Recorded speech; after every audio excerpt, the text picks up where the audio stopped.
Hello मेरे प्यारे student, कैसे हो आप? सभी का स्वागत है एक और नई वीडियो में, जो कि एक कक्षा 7वीं का सामाजिक विज्ञान का पेपर लेके आ चुके हैं, जो कि आपको 4 मार्च का पूरा पेपर है। ये आप पेपर देख लीजिए, आपका पूरा रियल पेपर है, देख सकते हो पूरा पेपर लेके आ चुका हूँ। इसमें आपको सभी उत्तर भी प्रोवाइड करा दिए जाएंगे। बस चैनल पर बने रहिए, चैनल को सब्सक्राइब कर लीजिए। और आपका पेपर रियल पेपर है, आपको पूरे प्रश्न यहीं आपको देखने को मिलेंगे और टॉपर बन जाइए। आपके 60 में से 60 नंबर आएंगे। बस इस पेपर को देख लीजिए, चैनल को सब्सक्राइब कर लीजिए। चलते हैं अपने पेपर की ओर पे, क्योंकि आपके पास टाइम बहुत कम है, समय है। तो यहाँ पे देख सकते हो आपको विषय कोड दिया जाएगा। आपको पूर्णांक 60 नंबर का है, कक्षा 7 में वालों का पेपर है, सामाजिक विज्ञान का है, 2024 और AI भोपाल द्वारा जारी किया गया है। यहाँ पे आपको समय दिया गया है 2.5 घंटा। तो यहाँ पे प्रश्न की ओर पे आ जाती है, जिसमें लिखा है बहुविकल्पी प्रश्न, जो कि 1 से 5 तक दिए जाएंगे। इसकी निर्देशक भी देख लेती है, जिसमें लिखा है प्रत्येक प्रश्न के लिए 4 विकल्प दिए गए हैं, सही विकल्प चुनकर उत्तर लिखिए। प्रत्येक प्रश्न में 1 अंक निर्धारित है। तो यहाँ पे देख सकते हो आपको 1 अंक दिए जाएंगे हर एक प्रश्न के लिए। तो यहाँ पे प्रश्न पहला आ जाता है, पांडुलिपि को किस स्थान पर रखा जाता था? तो जो पांडुलिपि है उसका आ जाएगा सही आंसर भवन में रखा जाता था। फिर आता है आपका प्रश्न दूसरा, जिसमें लिखा भारत में आने वाले यात्री वन मसूदा का संबंध किस देश से था? तो इसका आ जाएगा अफ्रीका। इसका सही आंसर हो जाएगा अफ्रीका से था। फिर आता है आपका प्रश्न तीसरा, जिसमें लिखा है अकबर नामक आईनी अकबरी के लेखक कौन थे? इसका आपको सही आंसर बताना है, इसका कौन से है। तो इसका सही आंसर हो जाएगा आपका अब्दुल फजार। इसका सही आंसर अब्दुल फजार हो जाएगा। फिर आता है प्रश्न चारमा, जिसमें लिखा पृथ्वी के चारों ओर फैली वायु की पतली परत को कहा जाता है? तो इसका आपको सही आंसर बताना है, कौन सा सही है। तो इसका आ जाएगा सही आंसर वायुमंडल। इसका सही आंसर हो जाएगा आपका वायुमंडल। तो आपको वायुमंडल टिक कर देना है जहाँ भी आपको वायुमंडल दिखे। फिर आता है प्रश्न पाँचवा, जिसमें लिखा है अवसारी शैली के उदाहरण लिखिए। तो इसका आ जाएगा संगमरमर। ठीक है, इसका सही आंसर हो जाएगा संगमरमर। फिर आता है आपके यहाँ पे रेगिस्तान, जो कि प्रश्न 6 से 10 तक दिए जाएंगे आपको रेगिस्तान, और इसके निर्देशक भी देख लेते हैं। और जिसने अभी तक चैनल को सब्सक्राइब नहीं किया तो चैनल को भी सब्सक्राइब कर लीजिए। यहाँ पे देख सकते हो निर्देशक में दिया गया है, निम्नलिखित प्रश्नों के लिए स्थान की पूर्ति कीजिए। प्रत्येक प्रश्न के लिए आपको 1 अंक निर्धारित है। तो यहाँ पे देख सकते हो 1 अंक दिए जाएंगे आपको। प्रश्न छठवां में देख सकते हो, जिसमें लिखा पृथ्वी के अंतरिक्ष वर्ग को डैश कहते हैं? तो इसका आ जाएगा भूकंप कहते हैं।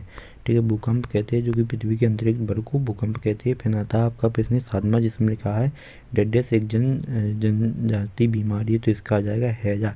हैजा जनजाति बीमारी है एक, जो कि आपको कुछ इस प्रकार से लिख देना है। आप अच्छे से यहाँ पे देख लीजिए, यहाँ पे क्योंकि रिक्ति सही से बनता नहीं है। और यहाँ पे प्रश्न 8वां आ जाता है, विधानसभा के सदस्य को कहते हैं? तो इसका सही आंसर हो जाएगा आपका विधेयक कहते हैं। ठीक है, आपको कुछ इस प्रकार से विधेयक लिख देना है। फिर आता है आपका प्रश्न 9वां, जिसमें लिखा है चुरकार में गाँव के समूह को कहते हैं? तो इसका आ जाएगा नायडू कहते हैं, गाँव के समूह को नायडू कहते हैं। फिर आता है आपका प्रश्न 10वां, जिसमें लिखा खारस पत्थर की स्थापना का श्रेय डेडेस को दिया जाता है? तो इसका आ जाएगा गुरु गोविंद सिंह। इसका सही आंसर गुरु गोविंद सिंह आप कर देना। चलते हैं अगले प्रश्न की ओर पे, जिसमें लिखा है अति लघु उत्तरीय प्रश्न, जो कि प्रश्न 11 से 16 तक दिए जाएंगे। तो यहाँ पे देख सकते हो निम्नलिखित निर्देशक देख सकते हो, जिसमें लिखा निम्नलिखित प्रश्नों के उत्तर 1 से 2 वाक्यों में लिखिए। प्रत्येक प्रश्न के लिए 2 अंक निर्धारित है। तो यहाँ पे देख सकते हो प्रश्न 11वां, अभिलेख कागज से क्या आशा है? तो इसका आंसर देख लेते हैं। चलते हैं आंसर की ओर पे।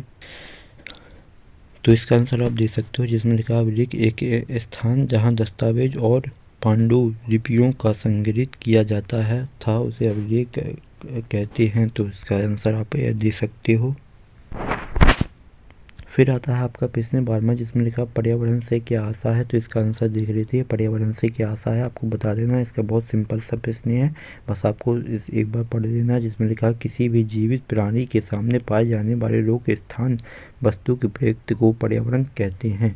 तो इसका आपका बहुत सिंपल सा है आंसर। फिर आता है आपका प्रश्न 13वां। प्रश्न 13वां में आप देख सकते हो, जिसमें लिखा है पृथ्वी की सबसे ऊपरी परत का नाम बताइए। आपको इसका जो पृथ्वी की सबसे ऊपरी परत है उसका नाम बताना है।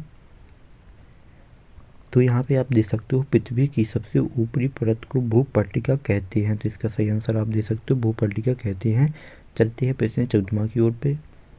प्रश्न 14वां देख सकते हो, वायु के किन किन गैसों का मिश्रण होता है? तो आपको इसका बताना है वायु के अंदर कौन कौन सी गैसों का मिश्रण होता है। तो यहाँ पे देख सकते हो इसका उत्तर लिखा है वायु में ऑक्सीजन, नाइट्रोजन, कार्बन डाइऑक्साइड, जल वाष्प एवं कुछ अन्य गैसों का मिश्रण वायु में होता है। तो इसका आपको कुछ इस प्रकार से आंसर लिख देना है। फिर चलते हैं अगली प्रश्न की ओर पे। प्रश्न 15वां की ओर पे। प्रश्न 15वां यहाँ पे दे सकते हो, संविधान किसे कहते हैं? इसका आंसर दे सकते हो, संविधान किसे कहते हैं। चलते हैं इसके उत्तर की ओर पे। इसका उत्तर यहाँ पे दे सकते हो, जिसमें लिखा संविधान एक देश से अधिकारित नियमों और संरचना का एक लिखित रूप है, तो इसे संविधान कहते हैं। और जिसने अभी तक चैनल को सब्सक्राइब नहीं किया तो चैनल को भी सब्सक्राइब कर लीजिए। चलते हैं अपनी प्रश्न 16 की ओर पे, जिसमें लिखा मुगल कौन थे? जिसका आपको सही आंसर लिख देना, मुगल कौन है। तो चलते हैं इसका उत्तर देख लेते हैं। यहाँ पे देख सकते हो, मुगल साम्राज्य 1526 में शुरू हुए। मुगल वंश का संस्थापक बाबर था। अधिकतर मुगल शासक तुर्की से आए थे। तो इसका इतना सिंपल सा आंसर है। चलते हैं अगली प्रश्न की ओर पे, क्योंकि आपके पास टाइम बहुत कम है। और चैनल को सब्सक्राइब कर लीजिए, क्योंकि हम ऐसे ही वीडियो लाते रहते हैं। तो यहाँ पे देख सकते हो, आते हैं आपके प्रश्न लघु उत्तरीय प्रश्न, जो कि 17 से 22 तक दिए जाएंगे। यहाँ पे देख सकते हो, निर्देशक दे सकते हो, निम्नलिखित प्रश्नों के उत्तर 30 से 40 शब्दों में लिखिए। प्रत्येक प्रश्न के लिए 3 अंक निर्धारित है। यहाँ पे देख सकते हो, हर एक प्रश्न पे आपको 3 अंक दिए जाएंगे। तो यहाँ पे देख सकते हो प्रश्न 17वां, जिसमें लिखा है स्थानांतरी किसे कहते हैं, जो कि किसी है वो स्थानांतरी किसे कहते हैं। तो अपन चलते इसका उत्तर देख लेते हैं।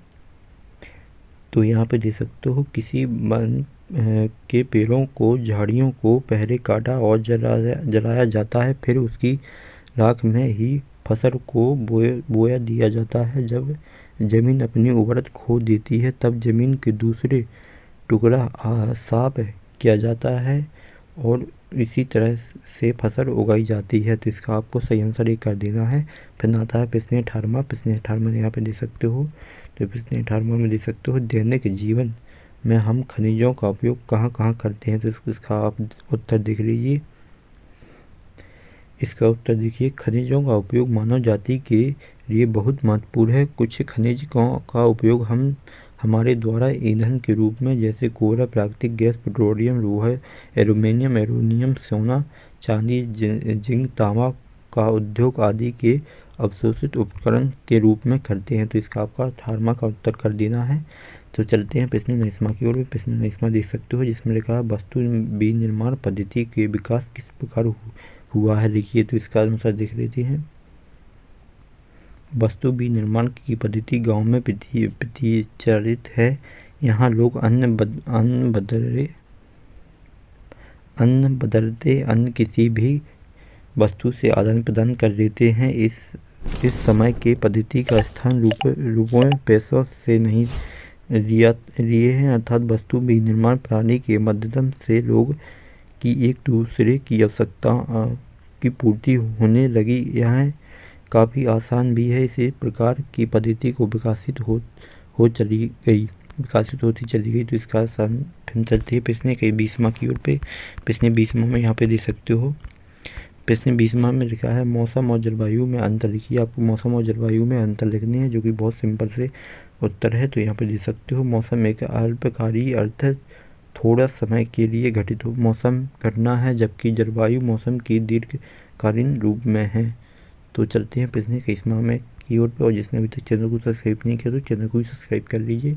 प्रश्न 21वां दे सकते हो, जिसमें लिखा है गर्मी मौसम में कौन सा फल आपकी प्यास दूर कर देती है। आपको इसमें फल बताना है, कौन सी गर्मियों के टाइम पे आपकी कौन सा फल प्यास बुझा देता है। तो इसका आंसर देख लेते हैं। इसमें लिखा है, गर्मी के मौसम में हम अपनी प्यास दूर करने के लिए तरबूज खाते हैं। तो इसका आपको तरबूज कर देना है सही उत्तर। फिर आता है प्रश्न आपका 22 में, जिसमें लिखा है विधेयक किसे कहते हैं। तो इस विधेयक का अपन देख लीजिए किसे कहते हैं। जिसमें लिखा है विधानसभा के सदस्य को विधेयक कहा जाता है। और आपके जितने भी प्रश्न बचे हैं वो अगली वीडियो में देख लेंगे। और मिलते हैं अगली वीडियो में। जिसने अभी तक चैनल को सब्सक्राइब नहीं किया तो चैनल को भी सब्सक्राइब कर लीजिए। आप सभी का बहुत बहुत धन्यवाद।